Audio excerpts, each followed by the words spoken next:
Euzu billahi mineşşeytanirracim. Bismillahirrahmanirrahim. Elhamdülillahi rabbil alamin ve salatu vesselam ala resulina Muhammedin ve ala alihi ve sahbihi ecmaîn.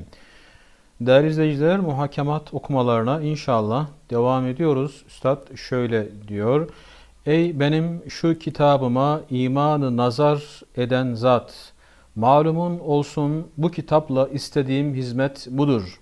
İslamiyette olan tarik-ı müstakimi göstermekle, tarik-ı müstakimin öteki canibini ve sadık-ı ahmak ünvanına layık olan ehl-i ifrat ve zahirperestlerin tevehhümlerini tart ve asılsızlığını göstermek ve asıl rehberi hakikat ve alemi İslamiyet'in ikbal ve istikbaline yol açan ve sırat-ı müstakimde kemal-ü ümidi zafer ile çalışan muhakkikini İslam ve akil sıddıklara yardım etmek ve kuvvet vermektir.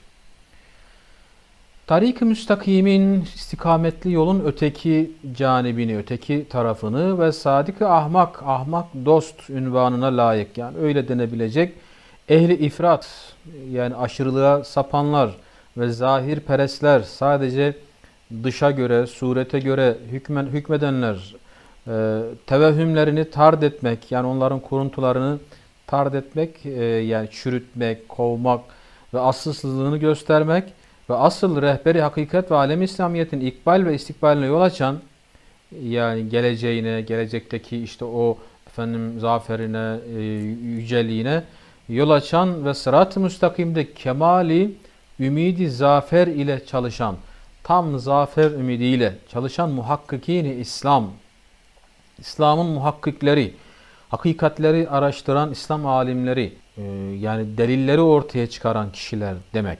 Dolayısıyla daha çok müçtehitler gibi duruyor. Üstad bir de muhakkikine asfiya tabirini kullanır. Muhakkikine asfiya da hem fıkıhta rehber hem tasavvufta rehber. Mesela Abdülkadir Geylani Hazretleri gibi. Evet, yeri geldiği zaman tekrar bunlara döneceğiz. Ve akil sıddıklara, şimdi bir sadık ahmak dediği ahmak dostlar, yani dost ama İslam'dan habersiz ahmak dostlar. Bir de akil sıddıklar, akıllı dostlar. Evet, onlara yardım etmek ve kuvvet vermektir. Benim bu çalışmadaki, kitaptaki hedefim diyor. Elhasıl maksadım ol elmas kılınca saykal vurmaktır. Eğer sual edersen senin bu telaşın ve ulûm-u mütearife hükmüne geçen şeylere bürhan getirmeye ne lüzum vardır? Zira telahuku efkar ve tecarübün keşfiyatıyla meydanı bedahete gelen mesaile bürhan getirmek malumu ilam demektir. Şimdi kılıcı hani cilalamak, hani saykal vurmak. Eğer sual edersen, desen ki senin bu yaptığın şey, yani bu eserle, bu kitapla yaptığın şey ulûm-u mütearife, tanınmış, bilinmiş konular, artık herkesin bildiği konular hükmüne geçen şeylere bürhan getirmeye, delil getirmeye ne lüzum var?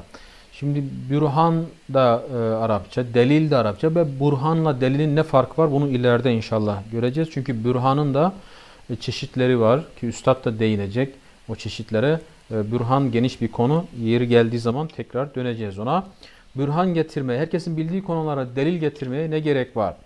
Zira telahuku efkar, telahuk hani eklenme de fikirlerin birbirine eklenmesiyle, birleşmesiyle, toplanmasıyla, birikimiyle ve tecarübün keşfiyatıyla, tecrübelerin de daha çok bunu deney olarak, yani deneylerin ortaya çıkardığı sonuçlarla meydanı bedahete, bedihi daha önce konuşmuştuk, yani delil gerektirmeyecek kadar açık ve net olan bilgiler. Meydanı bedahette her şeyin açık olduğu meydan. Herkesin bildiği konulara, bu mesaile, bu meselelere bürhan getirmek malumu ilam, yani bilinen şeyi ilan etmek değil midir diyor. Yani ne gerek var böyle bir çabaya? Cevaben derim, ma teessüf, benim ile şu zamanın kıtasında iştirak eden cümlesi eğer çendan sureten 13. asrın evladıdırlar. Fakat fikir ve terakki cihetiyle Kurun-u Vuslan'ın yadigarıdırlar. Diyor ki niye böyle yapıyorum? Ma teessüf, yani üzülerek diyor söyleyeyim. Benim ile şu zamanın kıtasında iştirak eden cümlesi, yani herkes, eğer çendan gerçi sureten görünüşte 13. asrın evladıdırlar. Yani üstadın yaşadığı asır 13. asır.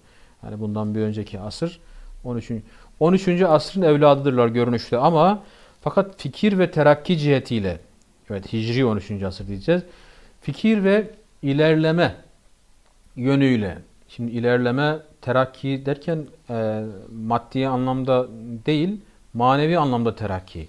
İşte ilimlerde ilerleme cihetiyle, itibariyle Kurun-u Vusta'nın, orta çağın, Kurun-u Vusta, orta, kurun, çağlar. Orta çağın yadigarlarıdırlar. Sanki o zamandan kalma antikadırlar. Görünüşte bu çağda yaşıyor gibi gözüküyorlar ama fikirleri 500 yıl önce. Yani orta çağın fikirleri, orta çağdaki düşünceler, o alışkanlıklar, o usullerle yaşıyorlar. Güya muasırlarımız 3. asrın nihayetinden 13. asra kadar geçmiş olan asırların fihristesi veyahut enmuzeci veyahut melez bir kavimdirler. Hatta bu zamanın çok bedihiyatı onlarca mevhumat sayılır. Evet, onlarla aynı asırda yaşıyoruz. Muasırız onlarla. Fakat 3. asrın nihayetinden, yani Hicri 3. asrın sonundan 13. asra kadar geçmiş olan asırların fihristesi. Yani sanki o zamandan bugüne kadar gelen zamanın bir içeriği, bir kataloğu veyahut enmuzeci veyahut bir numunesi, bir örneği veyahut melez bir kavimdirler. Hani melez derken işte geçmişle bugünü böyle karıştıranlar, fikri açıdan, günü yorumlama, İslam'ı yorumlama açısından yeni olamayanlar, güncel olamayanlar. Hatta bu zamanın çok bedihiyatı, çok açık, kesin olan bilgileri onlarca mevhumat sayılır. Kuruntu gibi sayılır. Geçenki bölümde söyledik. Yani bu zamanda mesela dünyanın yuvarlak olduğu veya döndüğü bedihiyattan. Çok açık, net bilgiler ama onlar bunu kuruntu olarak görüyorlar.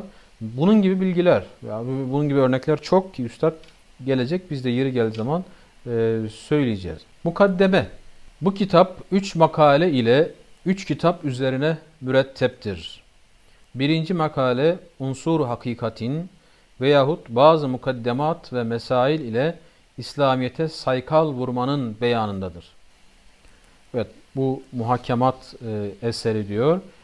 3 makaleden oluşuyor, bir de 3 kitaptan oluşuyor. Şimdi mürettep dediği tertip edilmiştir, yani düzenlenmiştir. Birinci makale unsur hakikatin.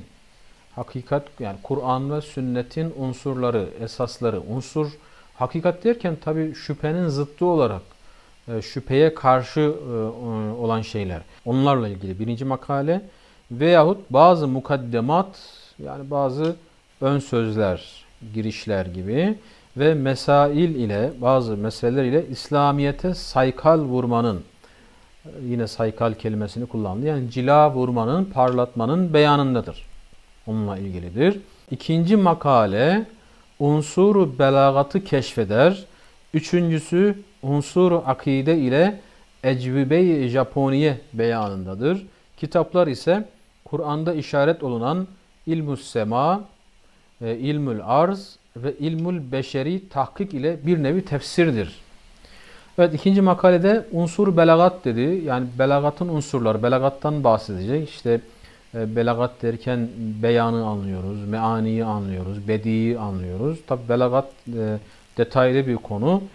Üstad o belagattan bir takım konuları gündeme getirerek günümüzün meselelerine çözüm sunacak veya saykal vuracak. Yine keşfeder derken tabi açıklar diye anlayacağız. Üçüncüsü unsur akide. Akide, akaid. Yani inancın esasları, temel esaslarıyla ecvibe-i Japoniye. Japon'un sorduğu sorulara cevaplıyor. Kimmiş o Japon? Az sonra ona geleceğiz. Beyanındadır. Kitaplar ise Kur'an'da işaret olunan İlmus Sema, gökler ilmi, İlmül Arz, arz ilmi ve İlmul Beşeri, yani beşeri ilim, yani insanla ilgili ilimler bunları tahkik ile, yani bunlarla ilgili araştırmalar var o konuda veya incelemeler var. Bir nevi tefsirdir diyor kitaplar. Nedir Ecevit Japoniye?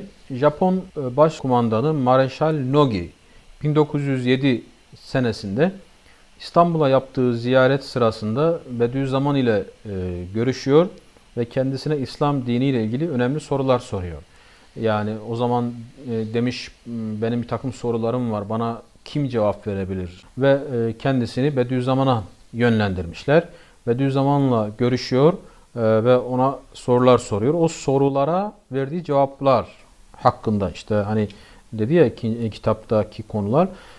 Peki daha sonra Üstad ne yapmış? Yıllar sonra Kore Savaşı'na katılan talebesi Bayram Yüksel vasıtasıyla o Mareşal Nogi'ye Risale-i Nur külliyatı göndermiş.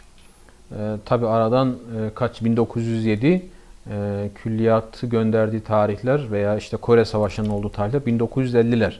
Yani aradan 40 sene son geçmiş, yani 40-43 sene sonra Risale-i Nur külliyatı göndermiş. Ancak Mareşal'in o zaman vefat etmiş olması sebebiyle bu hediye Tokyo'da bir camiye burada bırakalım. İnşallah gelecek bölümde okumaya devam edelim. Buluşmak dileğiyle hepinize Allah'a emanet ediyoruz. Esselamu Aleyküm ve Rahmetullahi ve Berekatuhu.